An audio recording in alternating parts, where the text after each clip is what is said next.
Have you ever wondered why the shoulder is like the most dislocated joint in the entire human body? Well, it turns out the price for being able to reach back and scratch your own back is having a joint that actively wants to fall apart.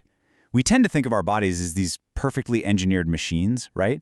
But when we actually look closely at clinical anatomy, we find this wild tug-of-war between mechanical mobility and inevitable wear and tear. In this explainer, we're taking a journey down the upper limb. We're going to map the complex clinical anatomy of your arm straight to the real-world injuries that plague so many of us. We'll look at the specific engineering of your joints and exactly why they fail. So let's just dive right in. Here is our roadmap for this distal descent. We'll start with the anatomy of the shoulder, check out common shoulder pathologies, move down to the elbow's hinge mechanics, explore the wrist bone and column structure, and finally, look at wrist nerves and pathologies. Okay, Section 1, Anatomy of the Shoulder, the multi-axial ball and socket. Conceptually, I want you to think of the glenohumeral joint. That's your main shoulder joint, not as a deep, secure socket, but actually more like a giant ball trying to balance on a tiny seal's nose. The glenoid cavity of the scapula is just remarkably shallow. And we also rely on the Acromioclavicular, or AC joint, which is a gliding joint, and the Sternoclavicular joint further medially. It's a multi-axial synovial joint, and it permits a massive range of motion, but man, it pays a really steep price in inherent stability. This whole design intentionally prioritizes moving freely over being locked perfectly into place. Because the bone structure itself is so shallow, the body has to rely on two totally distinct stabilizing systems. On one side, we have static stability. This includes the glenoid labrum, which actually tries to deepen that shallow cavity a bit, along with the joint capsule and ligaments like the glenohumeral and coracoacromial ligaments. But on the other side, we have dynamic stability, and this is provided primarily by the active firing of your rotator cuff muscles. So the absolutely crucial point here is that your shoulder requires active, continuous muscular effort just to stay properly in its socket while you're moving around. Moving to Section 2. Common shoulder pathologies, predictable structural failures. Since the shoulder is built for extreme mobility, its structural failures are actually super predictable. When that precarious balance is disrupted, how exactly does it fail? Well, the data here is pretty mind-blowing. 95% of shoulder subluxations or dislocations are anterior, meaning the humerus moves forward and pops out of the socket. This is incredibly common and carries a huge risk of injuring the axillary nerve. Only 4% move backwards or posteriorly, and that's often due to specific fractures or tendon injuries. And just 1% go inferiorly. But notice what's absolutely missing here: a superior dislocation. It's practically impossible because of the protective roof formed by the coracoacromial arch. The architecture literally dictates the vulnerability.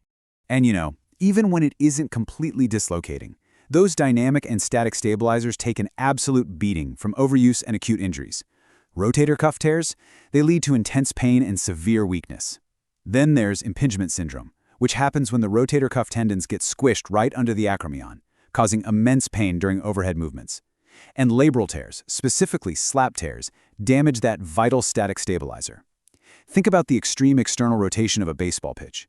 It violently tugs on that labrum, causing deep instability and this gross clicking or popping sound known as crepitus.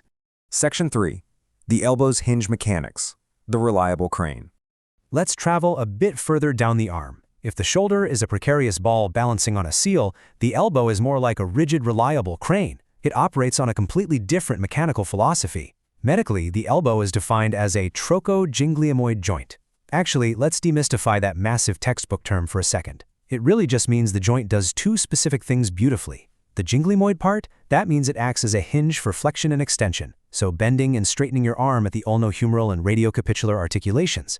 The trochoid part means it allows for pivoting, specifically the pronation and supination at the proximal radioulnar joint, seamlessly allowing you to turn your palm up and down. So if we map the internal cavity directly onto the hard articulating bones, inside there's this smooth, enclosed joint cavity filled with synovial fluid and lined with articular cartilage. Outside, we have the capitulum, the trochlea, and the olecranon of the ulna fitting super tightly into its fossa. Because this interlocking geometry is so incredibly rigid, a high-impact fall often won't actually dislocate the joint itself. Instead, the mechanical force travels upward, frequently snapping the humerus just above the joint line. This results in common supracondylar fractures, especially in kids. It's the ultimate mechanical trade-off, right? Now, if we revisit our static versus dynamic duality, we see a stark contrast to the shoulder. The shoulder relies heavily on muscles, but the elbow gets incredible baseline stability directly from its static constraints. The ulnohumeral articulation is a super tight bony fit, supported by really strong medial and lateral collateral ligaments. The dynamic stabilizers, like the common flexor and extensor tendons, they act more as secondary supporters here. In a normal elbow, there's a perfect interplay between this rigid articular geometry and the surrounding soft tissue. Section 4. Wrist bone and column structure, the suspension bridge.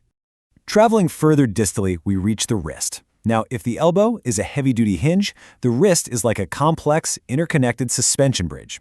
It's definitely not just one simple joint. It's this incredibly intricate arrangement of bones.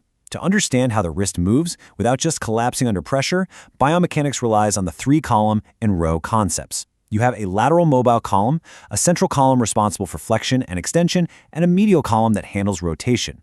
What's absolutely vital to take away from this is how the scaphoid bone acts as a physical bridge between the proximal and distal rows of those carpal bones.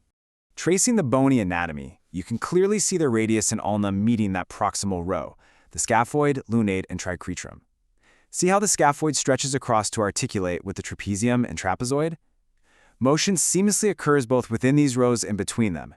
And because the scaphoid acts as that crucial mechanical bridge, bearing significant loads between the rows with literally every movement of your hand, it is highly susceptible to wear, tear, and acute injury.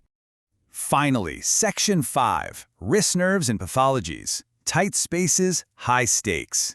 Because the wrist features so many bones packed tightly together, the neurovascular pathways are extremely narrow. Right in the center is the carpal tunnel. That all-important median nerve is trapped in a very rigid space alongside all those flexor tendons covered by the transverse carpal ligament. Just to the side of that, the ulnar nerve passes through another super tight space called Guyon's canal.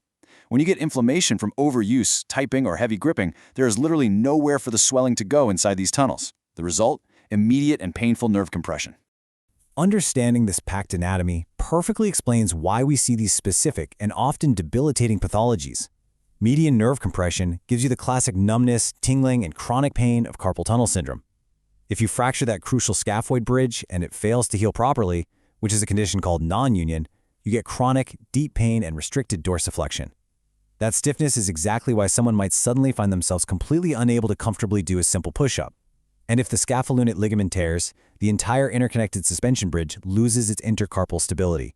So from the precarious mobility of the shoulder, down to the heavy-duty hinge of the elbow, and into the dense, high-stakes architecture of the wrist, every single part of our upper limb is an absolute marvel of biomechanics. But, as we've seen, every design choice comes with a specific mechanical trade-off. Which leaves us with a final thought to reflect on. By truly understanding the structural architecture of our joints, can we predict our own physical vulnerabilities before they inevitably break? Thanks for exploring this explainer with me.